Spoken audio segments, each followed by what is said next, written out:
Tu tem tido a sensação que por mais que tu corra, planeje, organize o teu dia, o tempo parece que tá sempre correndo contra ti e que por mais que tu te esforce, no fim das contas, parece que tu nunca consegue estar dando conta realmente de nada?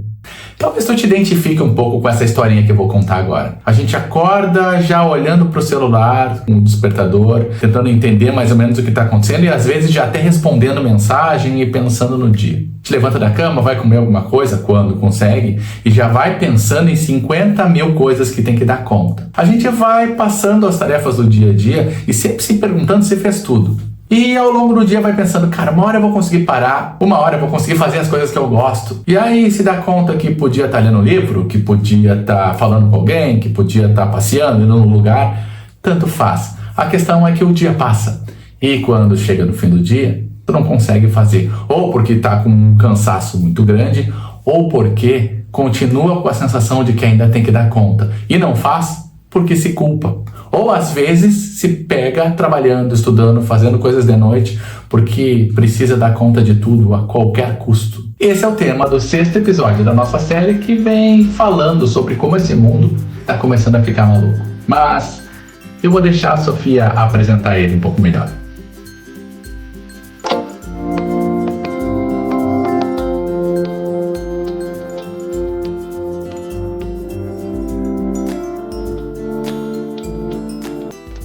Como viver melhor em um mundo que está ficando louco? Episódio 6. Talvez o problema não seja o seu tempo.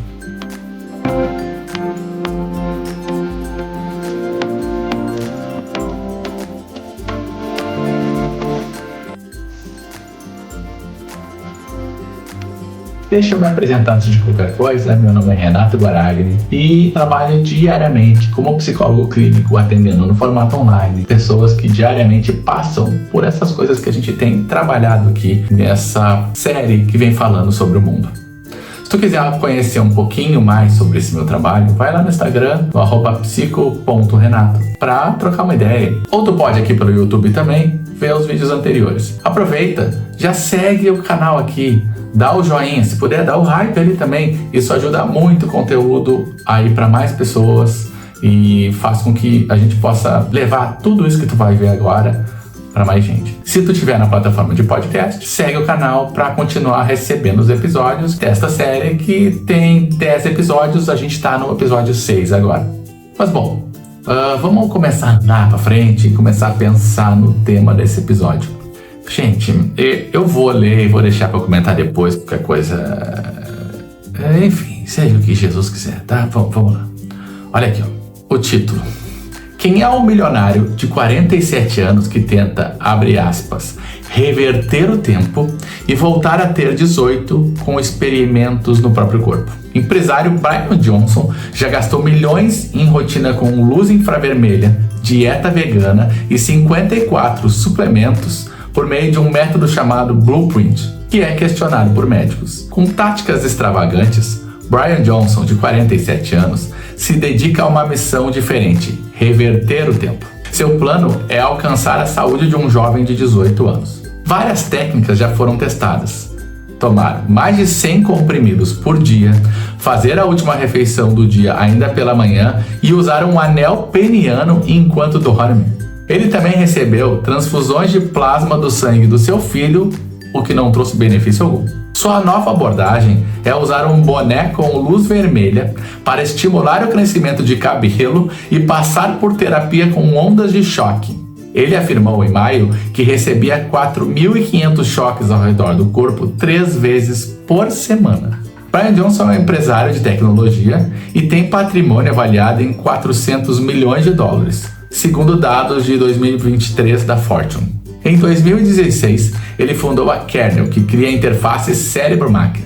A empresa diz ser capaz de acelerar e baratear tratamentos neurológicos com a ajuda de um capacete que consegue ler o cérebro. Johnson ganhou fama ao decidir transformar seu corpo em um experimento vivo guiado por um polêmico método de longevidade que batizou como Protocolo Blueprint. O protocolo Blueprint envolve medições diárias de peso e índices de massa corporal, além do uso de luz infravermelha no rosto para simular a luz solar e a regulação do relógio biológico. Johnson realiza as medições na clínica que ele criou em sua casa. Ele também toma dezenas de comprimidos diariamente e faz a última refeição do dia às 11 horas da manhã. Entre outras coisas, o protocolo Blueprint inclui acordar às 4h30 da manhã e ir dormir às 8h30 da noite, fazer exercícios durante 1 hora todas as manhãs, realizar sessões de sauna, receber ondas de choque ao redor do corpo, usar um boneco com luz vermelha para fortalecer o cabelo, não ingerir bebidas alcoólicas e não comer gorduras ou doces, manter uma alimentação vegana que não ultrapasse 2.250 calorias por dia, comer a terceira e última refeição do dia às 11 horas da manhã, um tipo de dieta que a ciência já disse que não funciona, e tomar 54 comprimidos por dia, incluindo vitaminas e medicamentos. As atualizações sobre a saga, incluindo as práticas que foram interrompidas por não darem nenhum resultado, são compartilhadas nas redes sociais do empresário, que tem 1,9 milhão de seguidores no Instagram e 1,7 milhão de inscritos em seu canal no YouTube. Ele também criou uma marca com o mesmo nome, Blueprint, para vender produtos que prometem prolongar a vida. Muitas das medidas do protocolo são questionadas por médicos devido ao uso de tantos comprimidos por dia e à rigidez da dieta defendida por ele. O próprio Johnson já admitiu que uma substância testada teve efeito contrário e acelerou o seu envelhecimento. O plano virou tema do documentário Don't Die, Não Morra em inglês, que também dá nome ao movimento criado por Johnson com os seus seguidores mais fiéis. No filme de 2023, Johnson afirma que sua idade biológica tinha sido reduzida em 5,1 anos. No entanto, estudos citados pelo jornal The New York Times apontam que entre 2022 e 2024, seu envelhecimento foi equivalente a 10 anos. Segundo o New York Times, Oliver Zoman, ex-médico do Johnson, deixou a Blueprint por temer os efeitos dos alimentos e suplementos vendidos pela marca. Sofia, como é que a gente começa a olhar para isso? Eu, sinceramente, não faço ideia.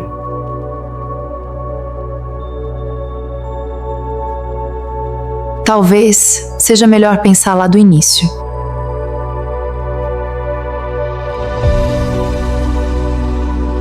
Eu acho justo. Tá, vamos começar lá desde o começo. E se tu tá acompanhando essa série lá desde o começo também, tu vai saber que agora é aquela hora que a gente passa a olhar as palavras lá desde o início. Então, a primeira palavra de hoje é tempo. A etimologia, a origem vem do latim, como quase todas as palavras da língua portuguesa, ou a grande maioria. E o significado inicial era uma porção cortada, uma seção ou uma estação apropriada. Então, tempos, ele não tem como origem inicial o tempo cronológico como a gente conhece. Ele era seções de estações ou de porções cortadas que eles chamavam de tempos.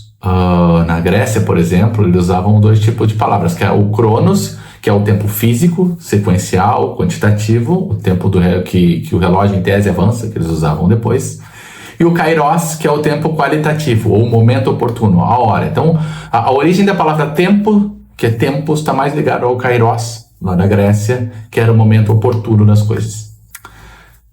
Também tu vai perceber nessa história desses episódios que a gente vem fazendo, que a gente sempre usa, Aristóteles, Platão, Heráclito. Quando eu tento fugir disso, eu tenho que ir lá para o Oriente. Mas existiam filósofos anteriores. E, no que diz respeito ao tempo, existe um cara chamado Anaximandro. E teve muitos dos seus textos destruídos lá quando a Biblioteca de Alexandria foi queimada. Enfim, muito da história da humanidade se perdeu ali. Então, não é que tudo se conhece a partir de Platão e Sócrates, mas tudo que se conhecia antes deles, praticamente tudo foi perdido na humanidade. Mas tem um fragmento de um texto de Anaximandro que fala, de alguma forma, sobre o tempo. Ele diz assim: o universo é governado por uma ordem em que as coisas nascem e morrem, pagando penitência uma às outras, segundo a ordem do tempo. Para ele, o tempo era visto então como um juiz, né? Se o tempo faz que a gente pague a penitência, ele que escolhe o que é certo e o que é errado. E se a gente olhar para isso aqui, me veio uma outra passagem que também foi escrita por volta dessa época. Eclesiastes, capítulo 3, versículo 1 a 2, que diz mais ou menos assim: tudo tem o seu tempo determinado, e há um tempo para todo o propósito debaixo do céu. Tempo de nascer, tempo de morrer, tempo de plantar, tempo de arrancar aquilo que se plantou. Ele fala mais sobre isso lá no final, fala que em tempo de amar, tempo de odiar, tempo de guerra e tempo de paz. E se a gente olhar para a origem da palavra kairos, que deu origem a tempos, lá do latim, que fala sobre porções cortadas, uma estação apropriada, que está profundamente ligada aos ciclos da natureza, o tempo de plantar e o tempo de colher, a gente começa a entender, em tese, o que é o tal do tempo, pelo menos para a filosofia. A segunda palavra que eu quero trazer aqui também para esse episódio é pressa. A etimologia, a origem da palavra, vem do latim, pressa, que é o feminino de pressus, particípio passado do verbo premere. Significa literalmente apertar, esmagar, comprimir ou sufocar. Enfim, se a gente resumir tudo isso, a gente pode dizer então que a pressa seria, na origem da palavra, a sensação de estar sendo esmagado ou encurralado por alguma força externa. E tempos, que vem do tempo, que é a seção de tempo determinado para algo, é um espaço. Logo, a pressa é quando a gente esmaga aquele espaço de tempo para tentar fazer caber mais coisas naquele espaço. Talvez você esteja começando a entender a angústia que a gente tem e ficar em alerta quando a gente está se apressando para alguma coisa, né? E aí, se a gente for olhar lá pro Anaximandro, a gente vai lembrar que o tempo é um juiz e ele tende a fazer a gente pagar algumas penitências quando a gente tenta mexer nesse tempo, né? Mas eu acho que a Sofia quer olhar para isso de outra forma, né, Sofia? O que tu acha? Até aqui está tudo lindo, mas agora vamos ver o que os dados dizem pra gente.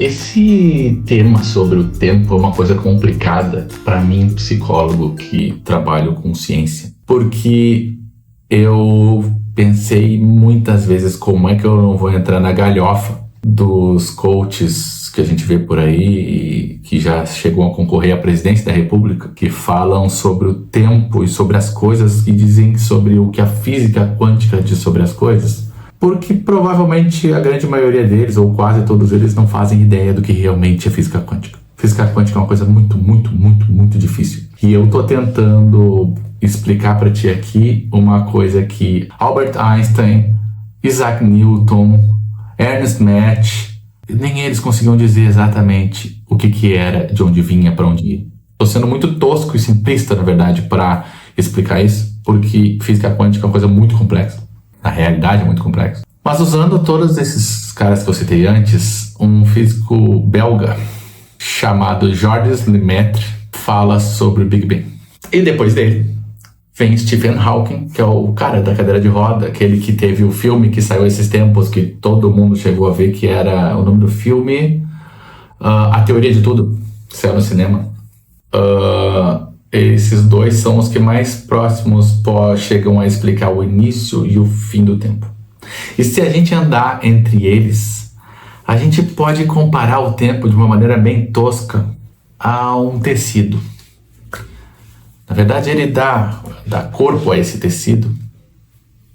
E imagina que tudo que tu viveu, tudo que acontece, o dia, a noite, tuas histórias, o planeta, tudo que veio antes, tudo que vai vir depois, tá deslizando e tá andando por esse tecido, sempre em uma direção, expandindo e nunca voltando.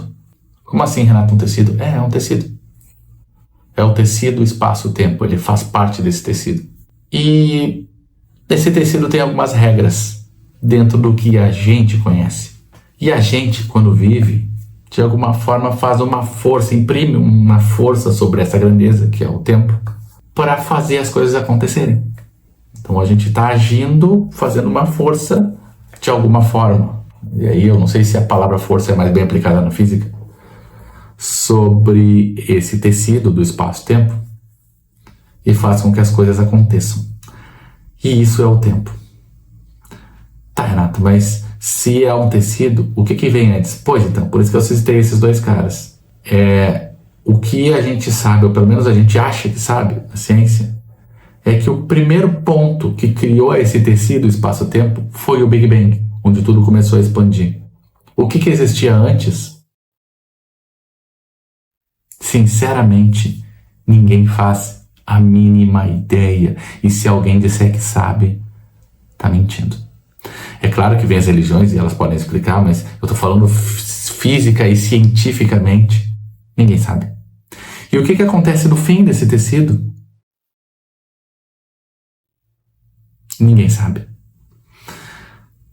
Que é exatamente onde termina a teoria de Stephen Hawking, em que ele chega nos buracos negros, que são supermassivos, que são coisas que têm muita massa e que começam a puxar tudo isso, e em tese o tempo para ali quando esse objeto é supermassivo.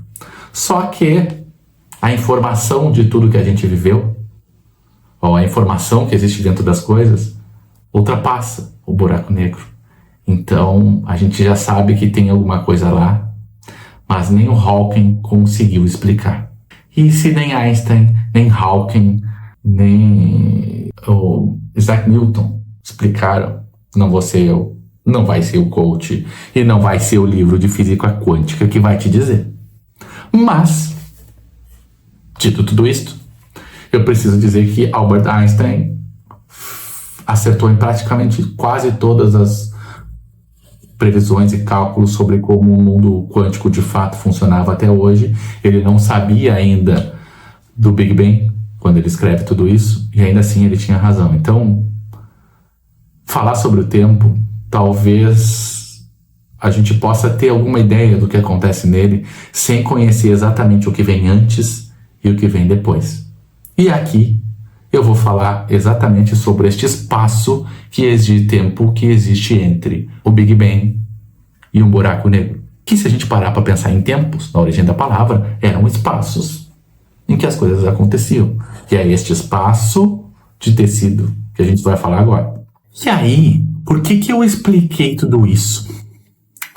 Porque o primeiro cara na psicologia a estudar esse fenômeno do tempo e como a gente interpreta tudo isso é um cara chamado William James. Ele chama de o presente especioso. Para William James, a nosso presente, o que a gente vive, esse momento agora, ele é como se fosse uma linha infinitamente pequena dentro desse tecido de espaço e tempo que eu falei. Então imagina que é uma linha muito, muito, muito fina. Ele na época comparava a um fio de navalha. Então é o exato ponto em que a gente toca a linha de espaço e tempo e age sobre ela. Porém o nosso cérebro não consegue processar isso tudo tão rápido.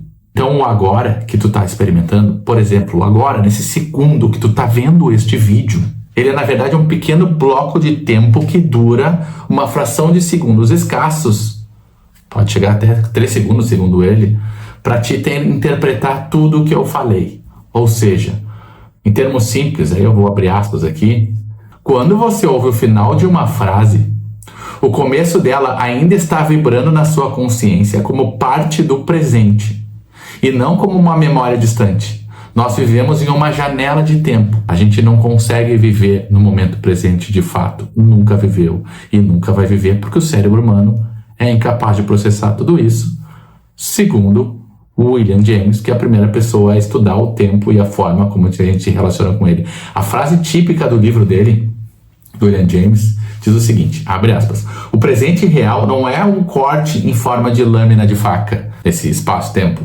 mas ele é uma cela de montar, com uma certa largura própria, sobre o qual nos sentamos e olhamos em 2 direções no tempo. Ou seja, a gente consegue ver o passado, o presente, porque na verdade a gente nunca, na verdade, consegue ver tudo. É como o nosso cérebro interpreta. Eu sei que é complicado, mas basicamente ele está estudando a espessura do agora, isso que a gente chama de espaço-tempo. E todo esse estudo, ele vai avançando, e exatamente um século depois, em 1990, 100 anos depois, vem um cara que é a sumidade hoje, que todo mundo precisa conhecer para estudar a relação do homem com o tempo, que é Jon Kabat-Zinn.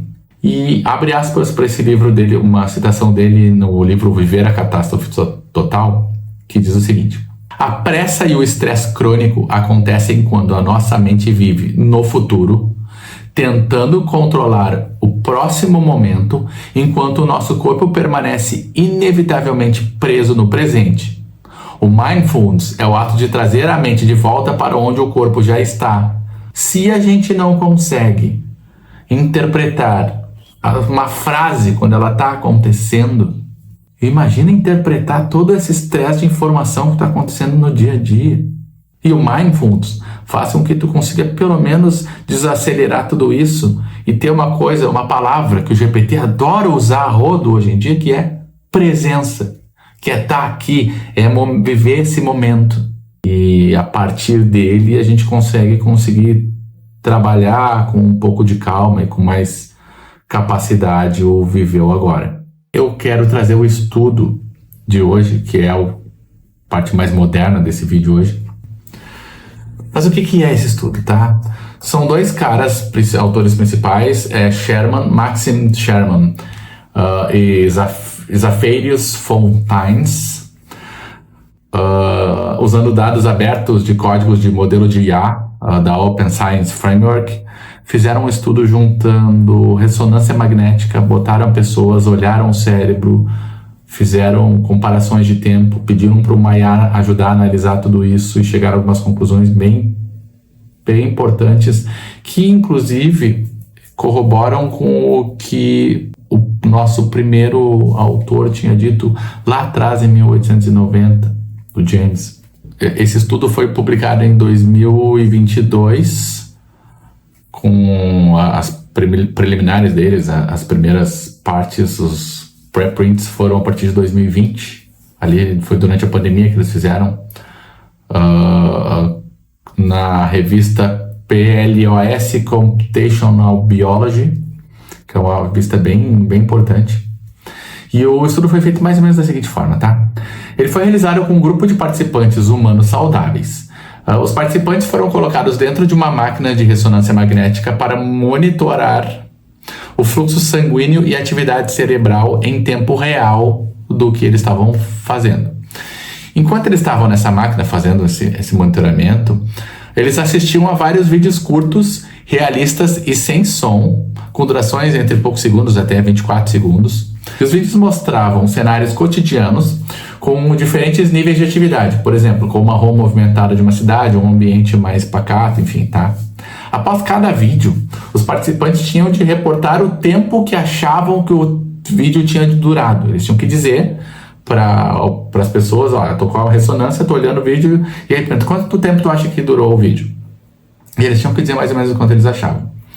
Ao mesmo tempo, eles estavam do lado, com um computadorzinho ali, com o IA, e esses investigadores, os pesquisadores, pegavam os dados de ativação do córtex visual da pessoa, que está aparecendo na máquina de ressonância, e treinaram um modelo de rede neural artificial, uma IA, para detectar eventos salientes, ou seja, mudanças drásticas ou pontos de virada no que estava sendo processado visualmente por aquela pessoa. Então a IA foi treinada para olhar o que estava aparecendo na máquina de ressonância enquanto a pessoa estava olhando os vídeos. E ver o que aparecia ali, se o neurônio puxava para cá, se tinha alguma coisa diferente aqui e tal. Então ela foi treinada para isso. Que conclusões eles chegaram no fim de todo esse estudo? Que o nosso cérebro estima a passagem do tempo acumulando e contando o volume de informações e mudanças que processamos no ambiente em volta ao nosso redor. Nas palavras da autora principal, abre aspas, o cérebro simplesmente conta quanta coisa aconteceu para poder dizer quanto tempo passou. Isso explica cientificamente por que razão o tempo voa ou se arrasta dependendo de um contexto. Se o teu cérebro processa uma quantidade massiva de micromudanças, estímulos rápidos ao longo do dia, a métrica interna do cérebro acumula tanto evento que a percepção do tempo é severamente distorcida em comparação com o relógio estático na parede. A tua percepção de tempo está ligada à quantidade de informações que estão passando por segundo na tua cabeça e não por uma percepção de linha. E se a gente olhar para o primeiro episódio dessa série que fala sobre o cérebro e sobre a inflamação do cérebro que estão sendo geradas por toda essa informação que a gente vive hoje no mundo da informação. A gente olhar o que James dizia lá em 1890. A gente entender o tempo e o espaço-tempo, a gente vai entender que o problema não é o tempo. Nunca foi e nunca vai ser o teu tempo. Talvez o problema esteja em outro lugar. O que tu acha, Sofia? Vem, chega mais perto. Algumas histórias explicam mais do que gráficos. Tenho eu um paciente que eu atendo hoje. Já tô com ele há um bom tempo. Quando ele chegou no consultório anos atrás, eu me lembro que ele chegou porque ele estava muito estressado. Ele fazia sempre aquele pigarrinho. E o tempo foi passando, a gente foi fazendo as consultas, atendendo. E eu entendi que ele trabalhava numa empresa que, na verdade, ele já nem curtia mais trabalhar lá. Estava quase insuportável. O tempo foi passando e eu comecei a mostrar para ele, confesso que demorou alguns meses, para ele entender que ele sequer era capaz de parar. Às vezes vinha, por exemplo, o sábado, ele não conseguia parar de trabalhar, ele tinha que ir. Até que depois de muita terapia, ele aceitou sair de vez daquela empresa, vendeu a parte dele do negócio para o sócio e procurou outras coisas para fazer. E foi trabalhar num outro lugar que precisavam montar uma parte do negócio. E no começo, ele foi lá e estava feliz, porque ele começou a levantar o prédio com as mãos. Sim, ele fez o prédio. Às vezes eu fico até impressionado quando eu lembro dessa história.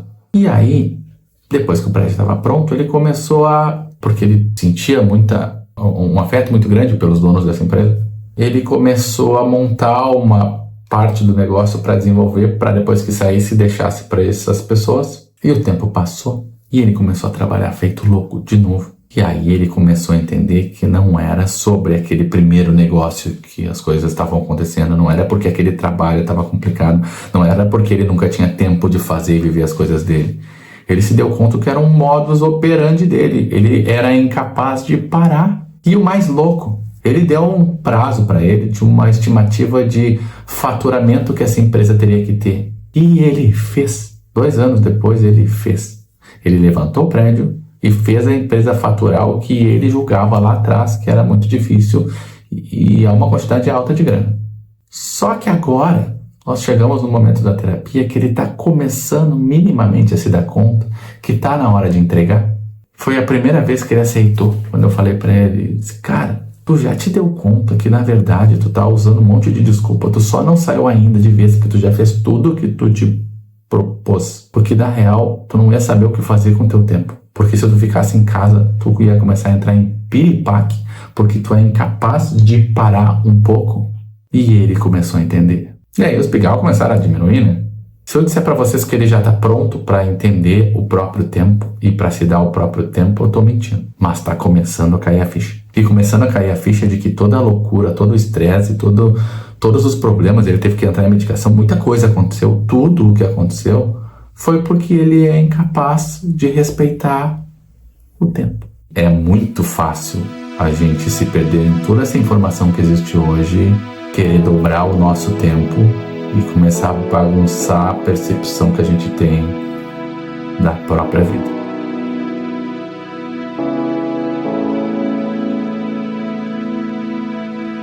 Agora calma, simplifica. A vida pode ser menos dramática do que parece. Sabe, Sofia, eu também acho que não é caso para tanto drama dessa vez. E esse episódio talvez ele vai ser um dos que melhor vai responder, talvez lá o problema não é o seu cérebro, o problema não é a tua motivação.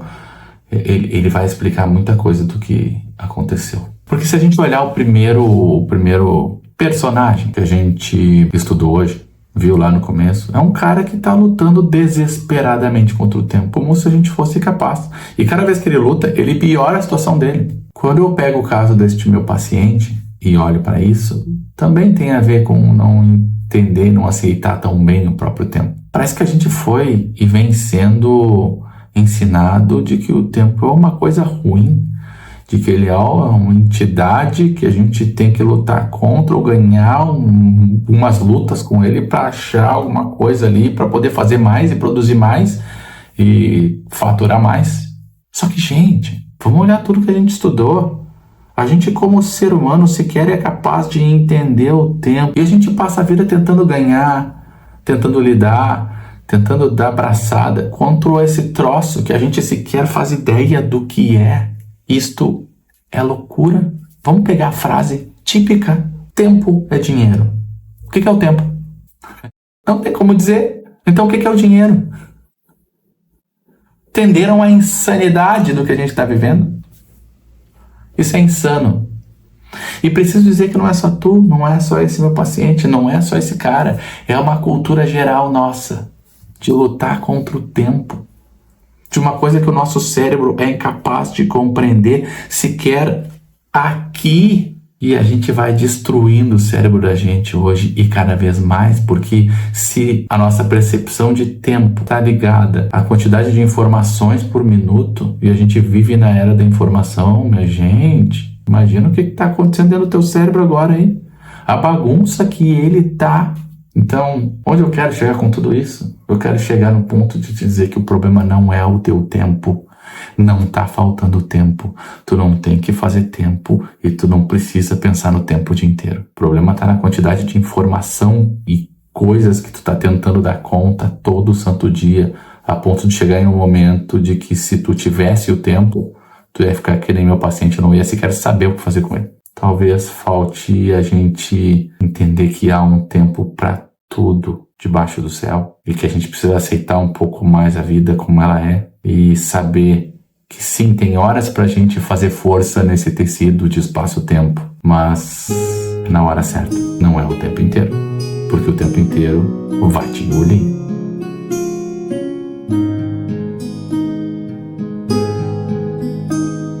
E na prática, como é que podemos aplicar isso na nossa vida?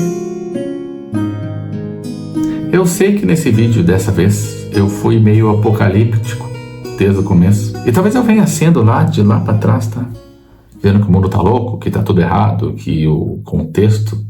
Mas especificamente a nossa relação com o tempo, eu encontrei um estudo que ele é bem aconchegante. Ele é feito... Foi agora de março desse ano de 2026. Tô gravando esse vídeo hoje, é dia 5 de junho de 2026. Provavelmente ele vai pro ar daqui uma semana, mas... Faz 3 meses que eles lançaram esse estudo, em que eles descobriram o seguinte: eles botaram as pessoas numa ressonância, como outro estudo lá, e eles descobriram o seguinte, que quando a gente está sob forte estresse e grande quantidade de informação, enfim, tudo isso, o corpo da gente, fisicamente, o sistema límbico, tudo tende a voltar rápido para o lugar. Porém, eles descobriram que a nossa percepção de tempo demoram exatamente, aí eu não quero ser taxativo, mas em média 60 minutos para reprocessar, reprogramar e deixar tudo flat. Só que esses 60 minutos tem que ser sem muitas informações de novo.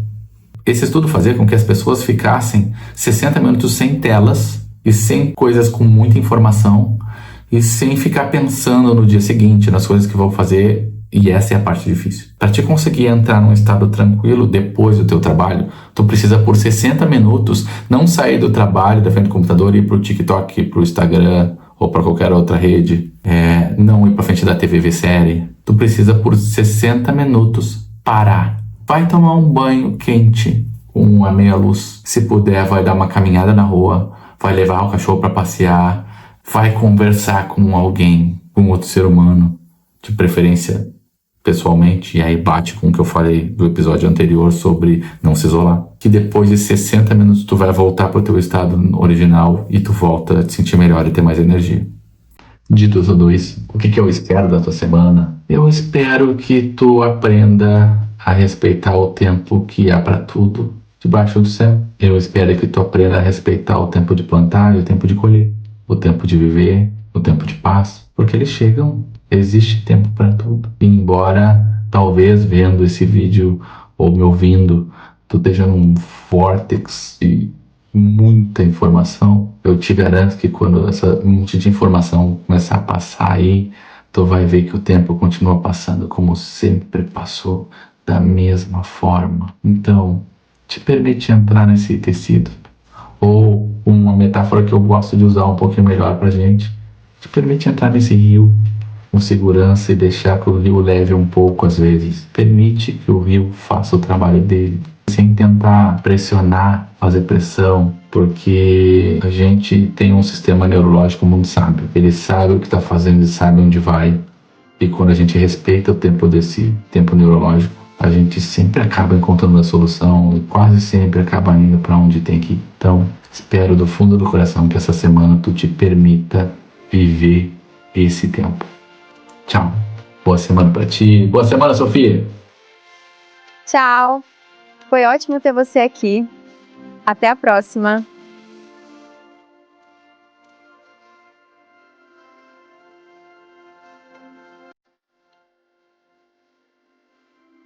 Tudo tem o seu tempo determinado.